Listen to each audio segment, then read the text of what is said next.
Bapa, kami datang kepadamu, kami sujud menyembah-Mu di dalam kekudusan dan kehormatan-Mu. Sesungguhnya kami ini adalah debu di hadapan-Mu. Engkau melayakkan kami, membuat kami berarti di hadapan-Mu. Pengorbanan Kristus, kebangkitan Kristus anak-Mu, membuat kami berharga di pemandangan-Mu. Saat ini kami siap untuk mendengarkan firman Allah. Berikan kami hati seorang murid, supaya firman itu jatuh di tanah yang subur, dan hidup kami boleh berkenan di hadapan-Mu. Kami tidak tahu berapa lama kami hidup di dunia ini, tapi kami tidak mau dalam hidup yang sementara. Kami gagal fokus, kami tidak melihat kekekalan, tapi kami sibuk dengan apa yang ada di dalam dunia, sehingga kami terlewatkan. Bapa, jangan tinggalkan kami, peluk kami dalam kasih-Mu. Biarlah firman-Mu menjadi penuntun bagi kami di tengah dunia yang tidak pasti ini, karena kami tahu ada pengharapan sejati di dalam Engkau. Kami mengalaskan doa kami di dalam nama Tuhan Yesus. Amin. Silakan duduk Bapak Ibu, kita akan melihat klip sebentar ya.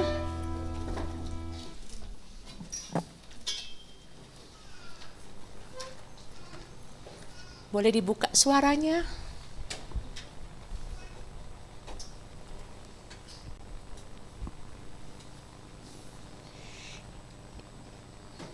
Ya, shalom ya, senang sekali Bapak Ibu hari ini rame banget ya. Terus setiap minggu seperti ini ya. Masih ada berapa kursi nih? 5 nih ya, 5 tambah lagi ya. Kalau perlu sampai ke belakang, supaya gereja ini nanti dibangun jadi besar ya. Bawa jiwa-jiwa banyak, luar biasa ya. Apakah bisa? Bisa? Iya, Bapak Ibu, kalau kita sudah mengalami Tuhan, mulut kita itu gak akan bisa berhenti. Gosip? No. Kaget. No, bilang ya. Kepo? No. Ya, no. Mulut kita jangan pakai begitu ya.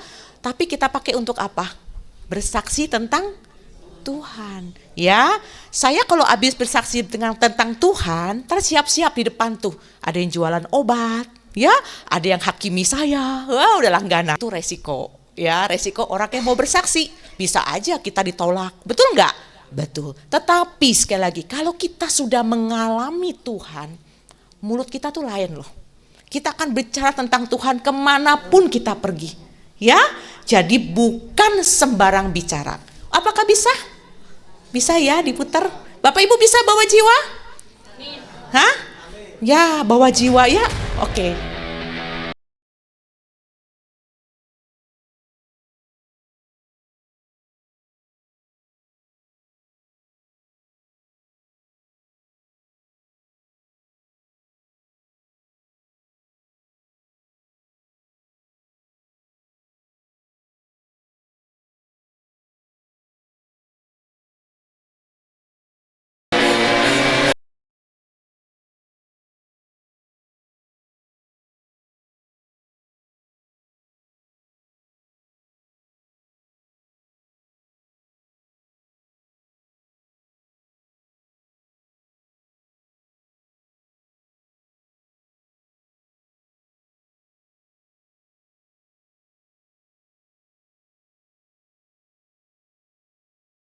Terima kasih. Bapak Ibu, perkenalkan ya, nama saya Pendeta Dr. Erika Fani. Pendeta saya dari Gereja Metodis sampai hari ini ya. Tapi saya melayani di marketplace ya, bukan di gereja. Dan saya dan suami adalah pendiri dari Yayasan Satu Visi Bagi Indonesia yang menaungi secara legalitas untuk pelayanan untuk para penderita kanker. Jadi saya adalah pendetanya orang kanker ya. Juga melayani untuk para single parent, kehilangan pasangan hidup karena kematian. Dan kami juga punya rumah belajar di pedalaman Kalimantan Barat ya. Saya punya anak itu ada 60 anak ya, melayani mereka secara gratis untuk pendidikan. Kemudian kami juga punya penerbitan buku. Kalau ibu-ibu, bapak-bapak yang mau nulis buku, diterbitkan bukunya bisa melalui penerbit kami ya.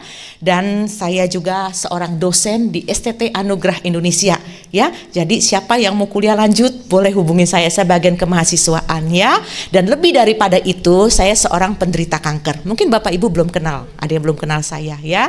Kanker saya itu bukan 1, bukan 2, bukan 3, bukan 4, bukan 5. Berapa? 7 ya. Banyak apa sedikit? Ada yang mau ikut saya ya. Dan saya diizinkan Tuhan mengalami kankernya yang sakitnya luar biasa ya, sampai vonis kematian. Dokter bilang nggak ada harapan buat saya ya. Tahun 2016 dia mengatakan kanker saya bisa menjadi kanker otak dan kanker kulit dalam hitungan hari ya, bahwa kamu nggak bisa tertolong ya. Tapi Tuhan memberikan kesempatan hidup buat saya. 3 tahun kemudian kanker saya hidup lagi, jenis yang beda, bukan relapse ya. Dan itu menyakitkan dan saya harus kehilangan 7 organ tubuh dan anggota tubuh ya. Kalau lihat sekarang saya fisiknya oke-oke ya, tetapi dalamnya sudah habis-habisan gitu ya.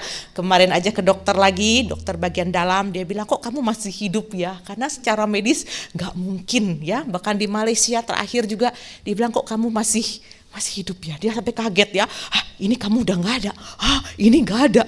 Aduh, ya saya deg-degan apalagi nih ya. Ya seperti itu ya. Tapi Tuhan memberikan saya hidup kedua ya.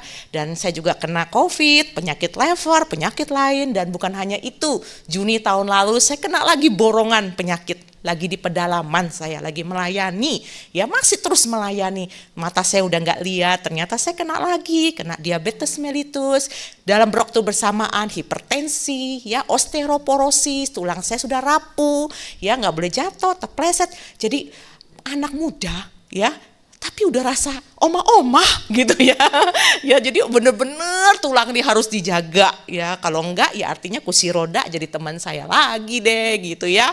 Terus kena kista ya, segala macam penyakit. Nah sebulan yang lalu saya lagi kesakitan ya. Sampai kemarin malam pun masih kesakitan. Ketemu dokter, saya dapat dokter yang pinter ya.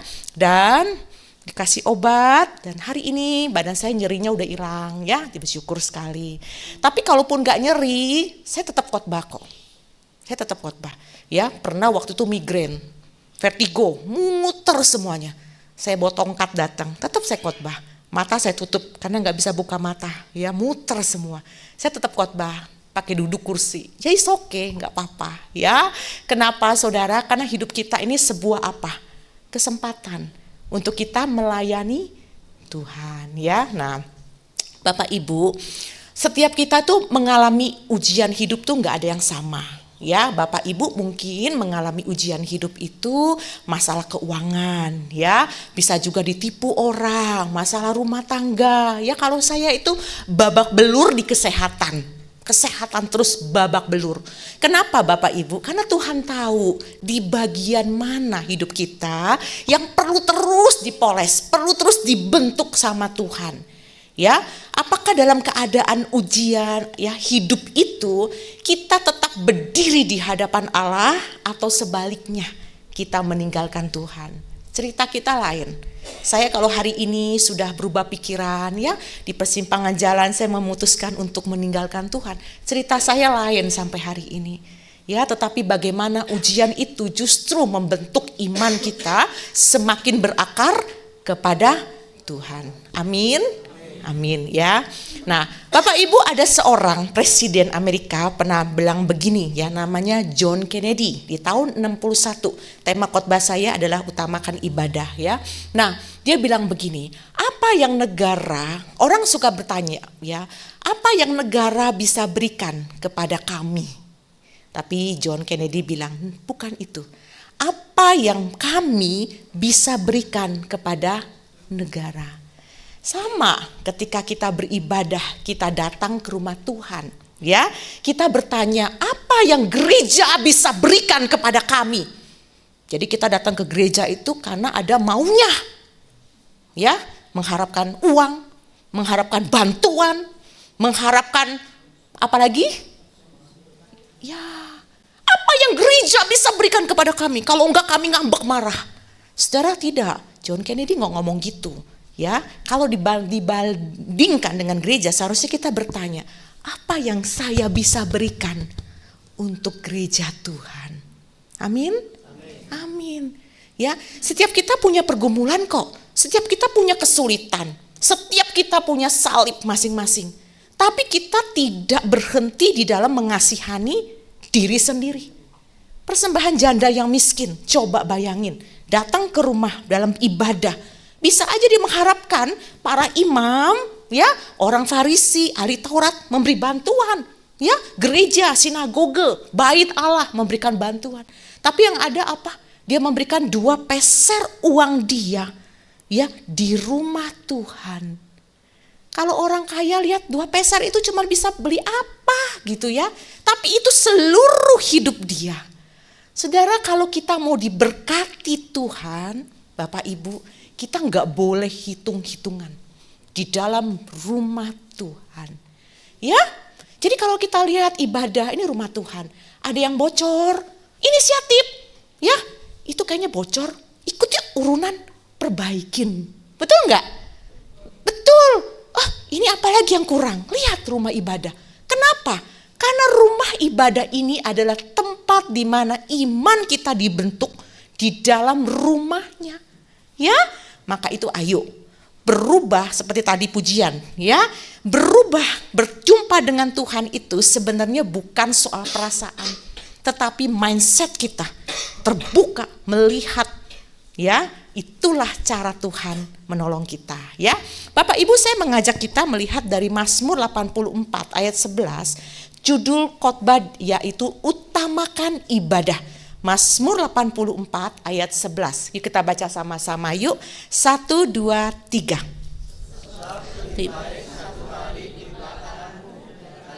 Seribu hari di tempat lain. Lebih baik berdiri di ambang pintu rumah Allahku daripada diam di kemah-kemah orang fasik. Wah, puji Tuhan. Mazmur ini ditulis oleh Bani Korah ayat 1.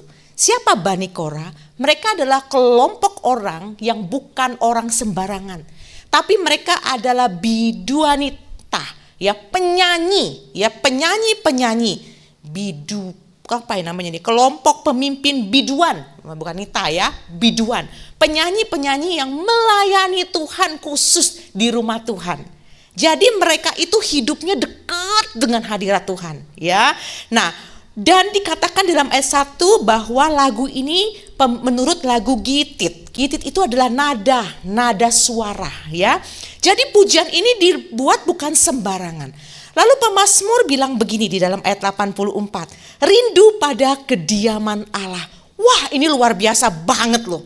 Ya, kenapa? Karena kerinduan dia bukan kerinduan yang pura-pura, tapi rindu kepada kediaman Allah, di mana hati ini dipulihkan, jiwa yang lelah dikuatkan, perjumpaan pribadi dengan Tuhan itu nyata. Waktu hidup kita susah, bagaimana kita ingat ditolong sama Tuhan, ya? Bagaimana keadaan yang begitu sulit ketika tidak ada jalan, Tuhan berikan jalan buat kita. Maka itu cara pemikiran pemazmur yang kita baca tadi, ini radikal loh, radikal banget. Kenapa? Lebih baik di pelataran Tuhan daripada 1000 hari di tempat lain. Lebih baik 1 hari di pelataran Tuhan daripada 1000 hari di tempat lain.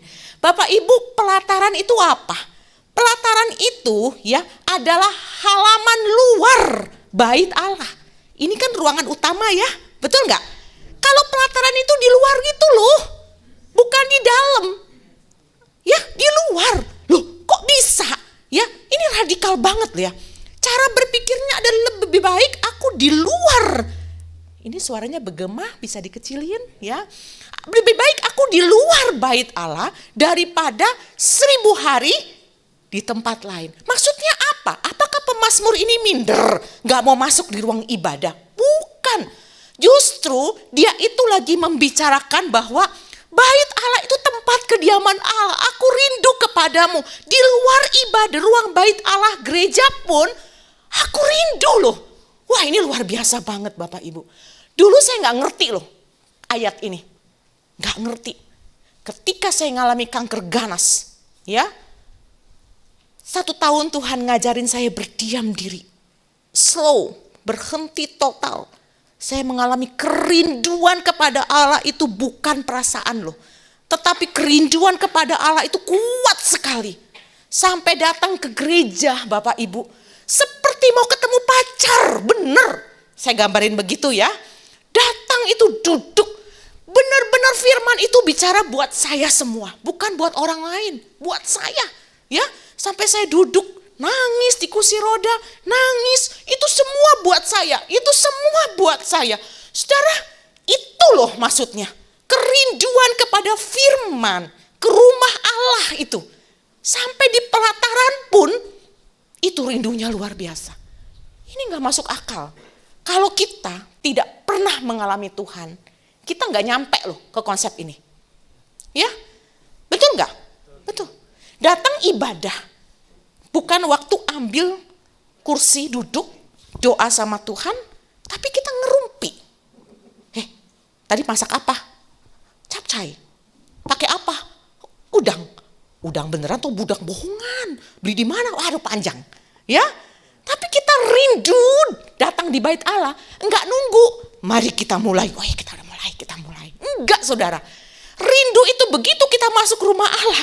Ini loh waktu aku bisa duduk di bawah kaki Tuhan. Diam berdoa kepada Allah. Ini kerinduan. Nangkep di sini. Nangkep ya. Puji Tuhan. Lebih baik 1 hari di pelataran rumah Tuhan. Saudara, ini sangat indah sekali. Daripada di tempat lain. Ini maksudnya apa? Ayat ini ya. Saudara, tempat lain itu bukan bicara tentang tempat yang jahat. Bukan. Tetapi tempat yang lain itu adalah seperti rumah, tempat kerja kita, tempat usaha kita, relasi kita, aktivitas kita, tempat lain. Ya, dan tempat-tempat seperti itu di mana kita tidak melibatkan Tuhan. Buat apa 1000 hari tapi gak ada Tuhan? Kita gak melibatkan Tuhan. Lebih baik 1 hari di pelataran Tuhan. Tuhan hadir bersama kita. Saudara, bulan depan saya tuh ulang tahun. Ya, happy birthday dong. Belum ya, belum. Nanti cepet tua. Tadi ada yang bilang, masih 6 ya. Saya tanya 6 itu apa sih? Tanya Pak Ari, apa sih Pak Ari? Muda. Oh saya kira 6 itu.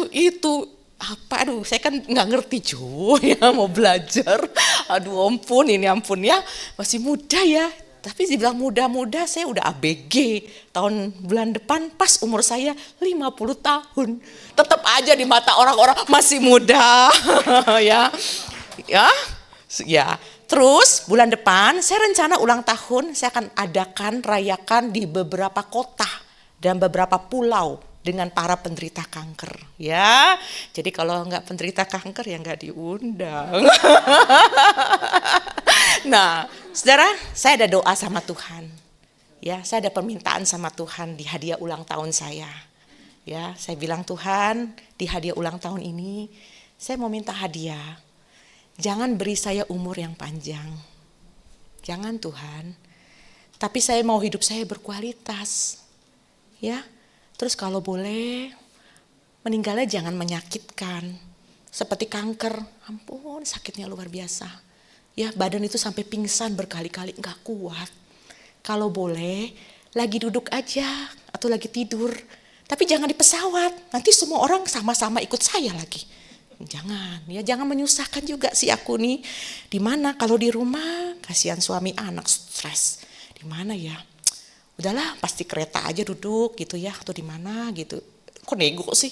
Ya mintalah sama Tuhan ya. Penting loh itu ya. Jadi setelah doa itu, saya sungguh-sungguh hidupnya sekarang. Ya, sungguh-sungguh. Karena saya tahu hidup ini cuma sebentar. Karena vonis saya 10 tahun yang lalu, seharusnya saya sudah meninggal dunia. Ya, tapi ternyata masih hidup. Hidup itu mahal. Maka itu dibilang pemazmur. Lebih baik 1 hari di pelataran Tuhan daripada 1000 hari di tempat lain. Lebih baik hidup singkat tapi berkualitas daripada hidup lama nyusahin orang, buat hati Tuhan berduka, gosip, kepo, ngomongin orang, dipakai iblis. Bilang temennya, gak mau. Mau nggak? Nggak mau ya. Nah teman-teman, saya kalau ngomong gini Pak Ari udah mulai iyalah ya, dia cinta mati sama istrinya. Ya.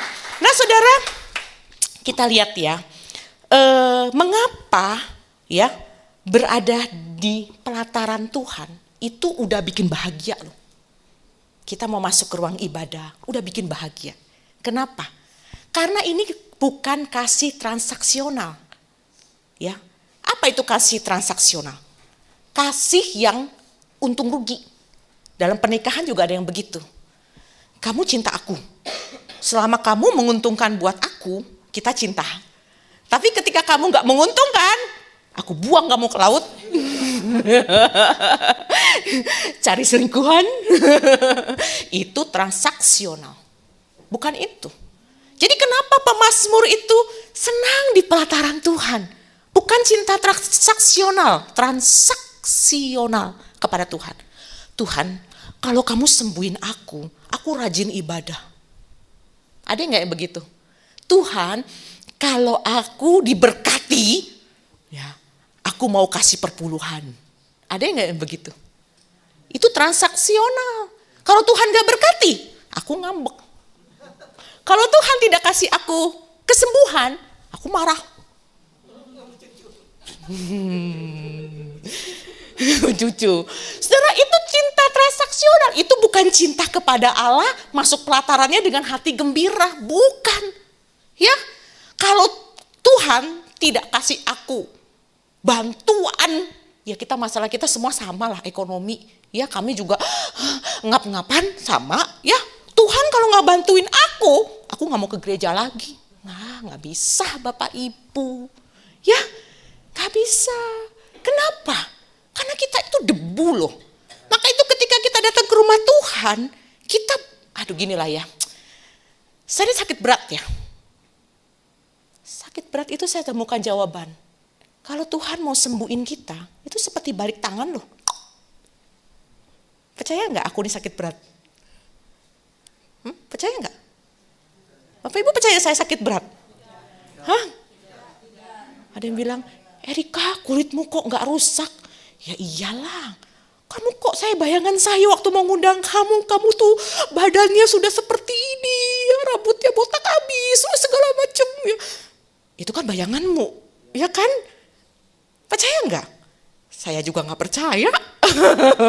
Ya, tapi itu teman-teman, sahabat semua, ya. Jadi kita nggak bisa kasih kita kepada Tuhan itu transaksional. Tuhan, kalau Tuhan mau sembuhin saya, itu seperti balik tangan.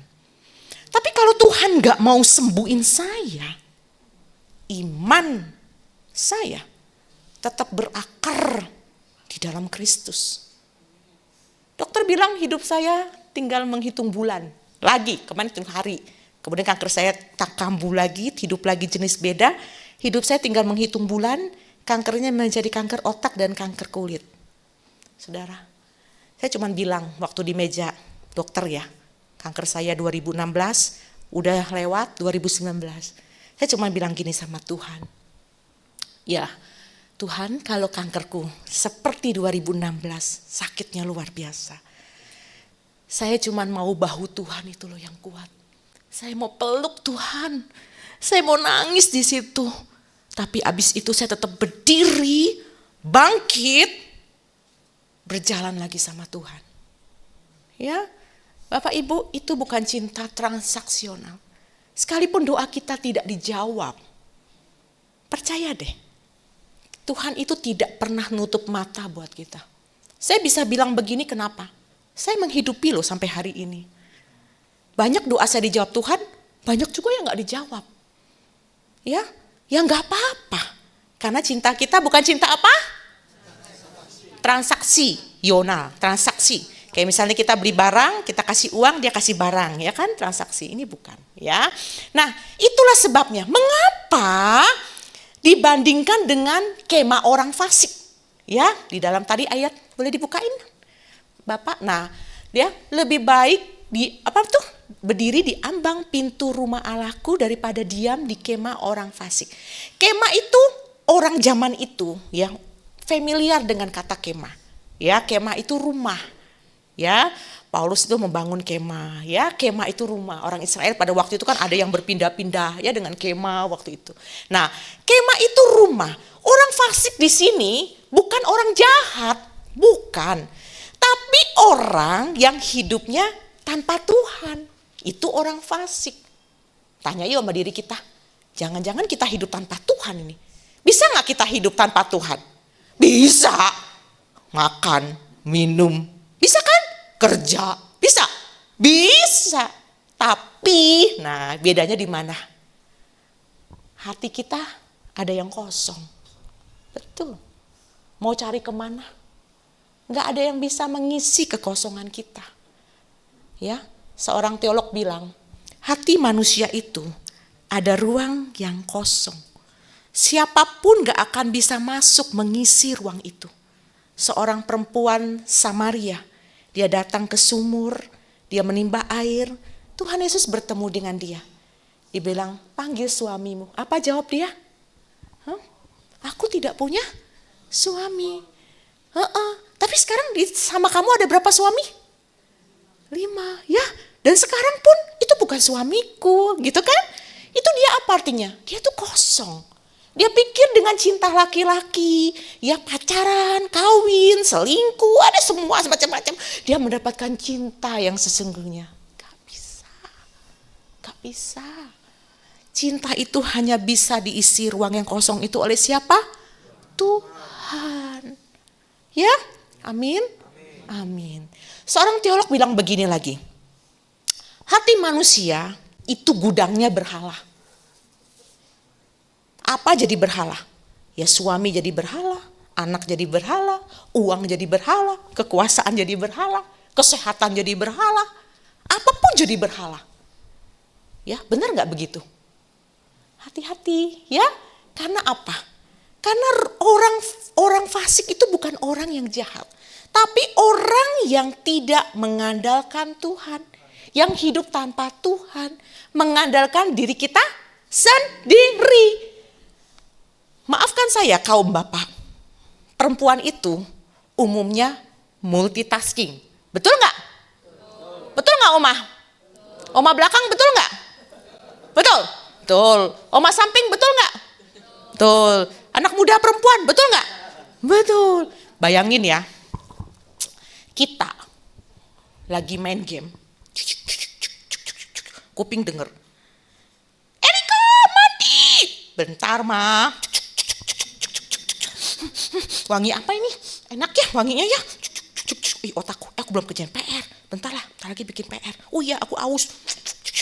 Hebat ya? Nah kalau laki-laki gak bisa. Coba deh tanya istri-istri. Kalau lagi suami nyupir, bawa mobil atau motor. Terus kamu ajak ngomong suamimu. Hah? Ya, ngamuk. Kenapa ngamuk? Karena bukan multitasking. Dia betul gak Bapak? Iya kalau dia nyupir konsentrasi cuma satu. Kamu ngomong apapun nggak nangkep. Ngerti gak Pak? Ngomong apa? Wah keplak. Gak bisa. Dia gak multitasking ya. Jadi kalau satu ya satu. Nah itu dia. Nah perempuan umumnya karena punya kelebihan ini akhirnya apa?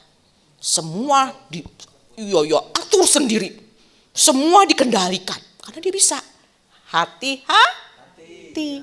Kita akhirnya tidak mengandalkan Tuhan, mengandalkan diri kita sendiri. Erika ini di meja belajar itu penuh dengan tempelan. Oh banyak. Tempelannya ngapain? Hari ini kerjakan ini. Habis ini ngapain? Banyak. Ya. Kalau mau lihat kamarku boleh, tapi jangan laki-laki, gak boleh. Rahasia. Terus ini ngapain? Wah penuh itu tuh. Jadi kalau saya duduk ngeliatin, oh ini belum selesai. Ini belum selesai. Besok selesaikan ya. Terus tempelin. Saudara, ya itu kita. Ya kan? Kita bisa pikir ini semua bisa kita jalanin. Akhirnya kita gak butuh Tuhan. Nah inilah orang fasik. Gak boleh. Bilang temannya, gak boleh. Gak boleh.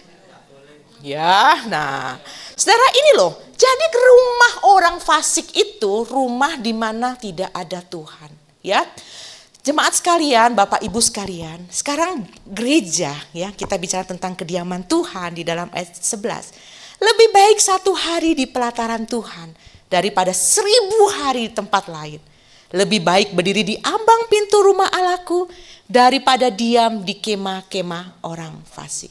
Saudara, jadi di sini ya, kita itu datang ke rumah Tuhan, tadi liturgi bilang harus punya kerinduan berjumpa pribadi dengan Tuhan. Ya, artinya apa? Ibadah ini dalam bait Allah.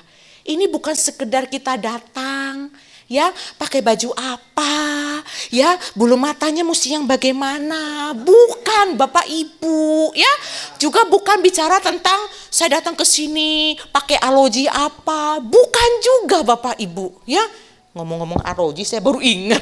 Kemarin saya khotbah di sini, jam saya jatuh. Ya, merek apa nih? Alexander Christie di depan gereja. Udah gak ketemu lagi. Ya gak apa-apa juga ya. Berkat bagi yang menemukan ya. Saudara, bukan itu saudara. Tapi bagaimana kita datang ke rumah Tuhan. Saya mau berjumpa dengan Tuhan aja. Ya, berjumpa dengan Dia. Datang di bait Allah. Berdoa, Tuhan, apa yang bisa saya berikan untuk Tuhan? Ya, saya mengalami kehausan kepada firman Allah. Saya mau belajar dikoreksi Tuhan. Ya, itu loh menjadi apa? Menjadi apa? Kerinduan kita kepada Allah. Ya, nah Bapak Ibu sekalian, hari ini Tuhan gak menghakimi kita. Ya, Dia mau kita kembali sama Tuhan. Jadi kalau kita beribadah, Tuhan mau itu bukan lipstik kita yang mahal memuji Tuhan. Tapi Dia mau hati kita. Jangan sampai nanti di surga ketemu cuman bibir. Tapi orangnya gak ada. KTP-nya doang yang ada di surga, Kristen. Tapi orangnya gak tahu di mana. Enggak, bukan itu. Yang Tuhan mau hatinya sayang. Tepuk dirinya. Hatinya saya, ya. Nah, saya ada ciptain lagu, kata-kata, judulnya Peluk Aku Tuhan. Lagu ini saya tulis waktu saya sakit, ya, sakit yang berenten-renten itu, diabetes, hipertensi segala macam ya. Saya shock, jujur saya shock banget, ya. 1 hari saya langsung opnam di rumah sakit 4 malam. 1 hari, 2 hari, 3 hari, 4 hari isinya nangis terus sama Tuhan. Saya gak mau diganggu, benar-benar itu ruang retreatnya saya sama Tuhan. Ya, retreatnya bukan di hotel, bukan di gereja, di mana? Rumah sakit. Bengkak sampai tangan ini kan udah gak bisa kena infus, kena apapun gak bisa karena bengkak.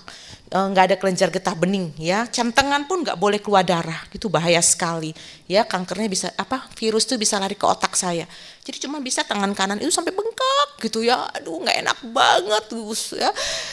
Dan di masa seperti itu Tuhan itu baik ya. Di ruang retreat itulah saya diajak Tuhan untuk melihat, Erika, dulu kamu itu ambisi mengejar sesuatu yang membuat kamu berpikir kamu berharga. Tapi sebenarnya semua itu salah. Ya, di ruang tenang, di ruang ibadah, bukan hanya di gereja, tapi dimanapun kamu berada, kamu tuh bait Allah. Allah tinggal di dalam dirimu. Ya, sekarang fokusmu diajarin Tuhan. Lihat kepadaku. Saya bilang, Tuhan, aku mau dipeluk sama Tuhan. Yuk kita dengar lagu ini. Teman-teman boleh ikutin nyanyinya sebisanya.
Saya minta musik mainkan satu lagu yang lembut ya kepada kita. Bapak Ibu, saya nggak tahu apa yang menjadi motivasi Bapak Ibu untuk datang ke rumah Tuhan hari ini. Yuk semua tutup mata. Saya nggak tahu apa yang membuat engkau sedang bergumul di luar sana. Tapi hari ini firman bilang sama kita. Disinilah kita mendapatkan perteduhan, hati kita dikuatkan. Di rumah Tuhan, kita datang dengan hati yang rapuh. Gak apa-apa menangis. Menangis bukan tanda iman kita lemah. Tapi kita sedang berkata kepada Tuhan bahwa aku nih manusia yang sebenarnya gak kuat jika mengandalkan diri sendiri. Di rumah Tuhan, di tempat ini, kita butuh Tuhan yang memberikan kita kekuatan. Kalau ibadah ini lewat dan kita tidak mengalami perjumpaan dengan Tuhan, sebenarnya menjadi sebuah pertanyaan. Apakah engkau dan saya sudah mengenal Dia? Atau kita sibuk dengan diri kita sendiri? Tuhan berbicara lembut kepadamu.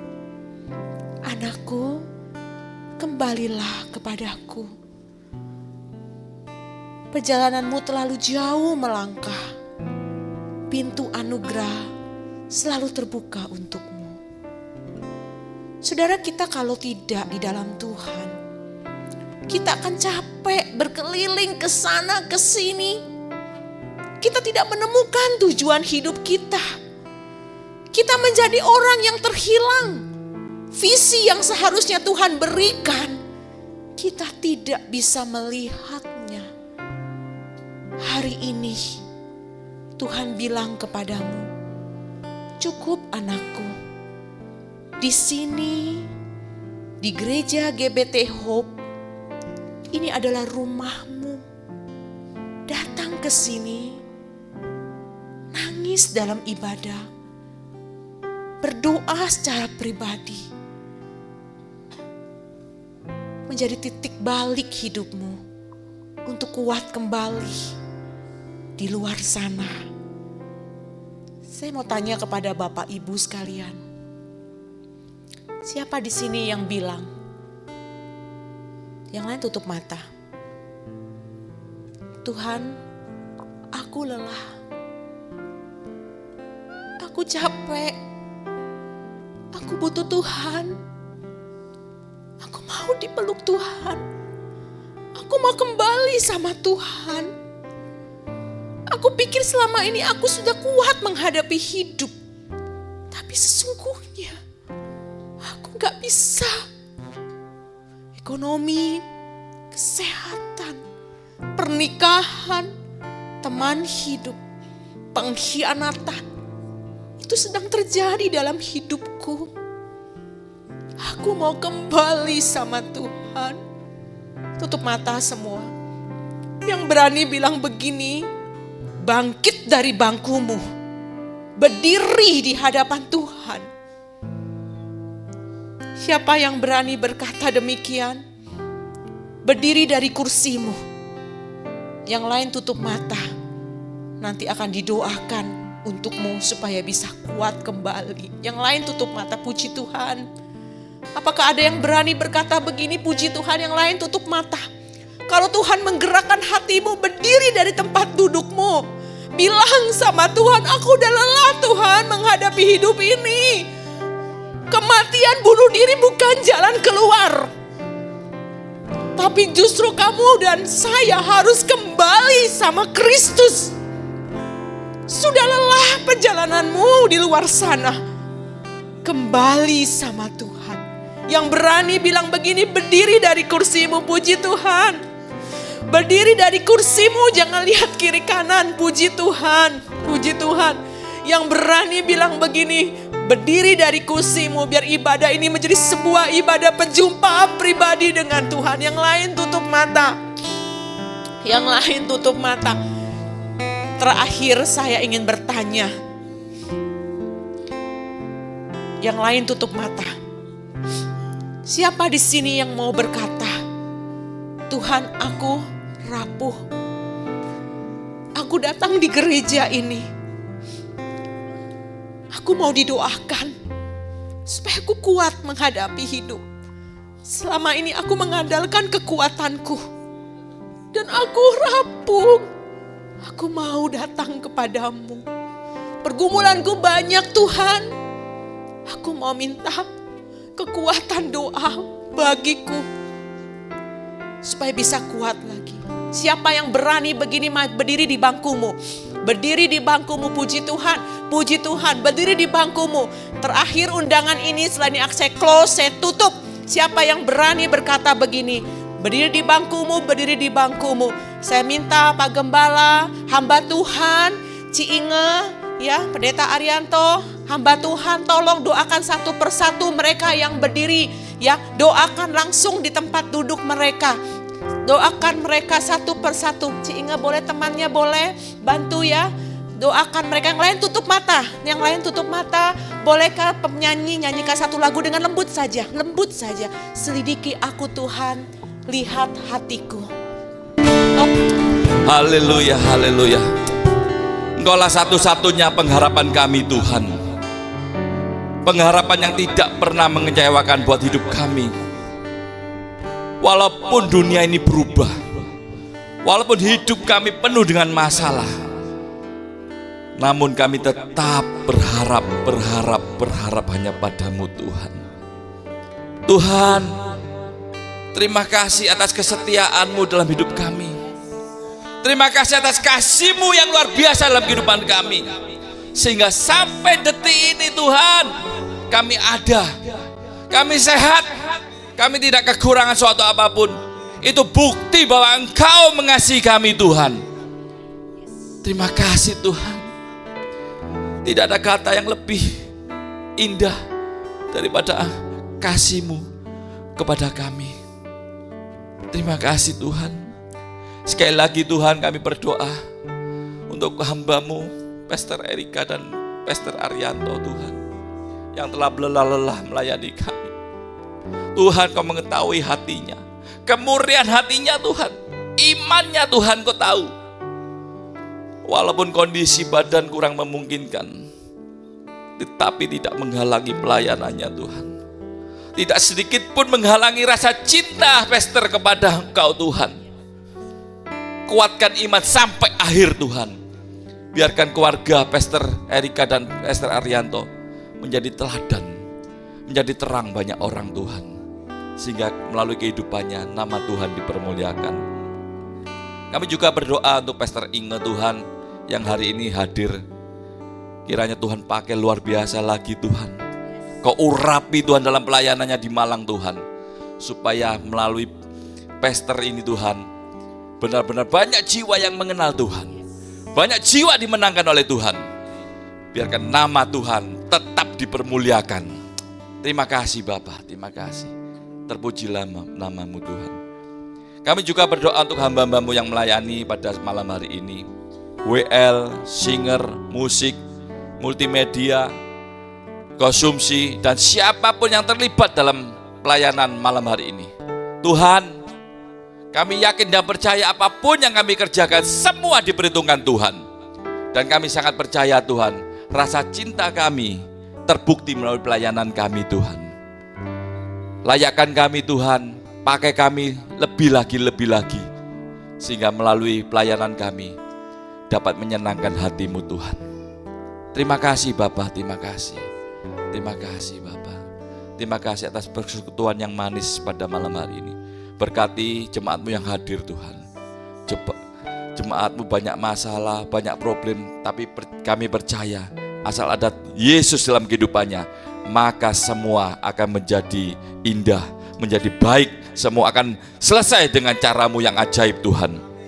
Terima kasih Bapa, terima kasih. Mari angkat tangan kita saudara. Kita mohonkan berkat daripada Tuhan. Hamba-Mu memohon, kiranya berkat dari Allah Bapa, Putra dan Roh Kudus senantiasa Kau curahkan dalam kehidupan kami saat ini sampai selama-lamanya. Kami yakin dan percaya Tuhan, apapun yang kami kerjakan bersama-sama dengan Engkau, pasti Tuhan buat berhasil. Dan kami sangat percaya Tuhan, berkat yang Kau janjikan buat Abraham, Ishak dan Yakub juga tergenapi dalam kehidupan kami. Saat ini sampai Maranatha Engkau datang kembali. Terpujilah nama-Mu. Di dalam nama Tuhan Yesus. Yang percaya katakan, amin. Tuhan Yesus memberkati. Selamat malam.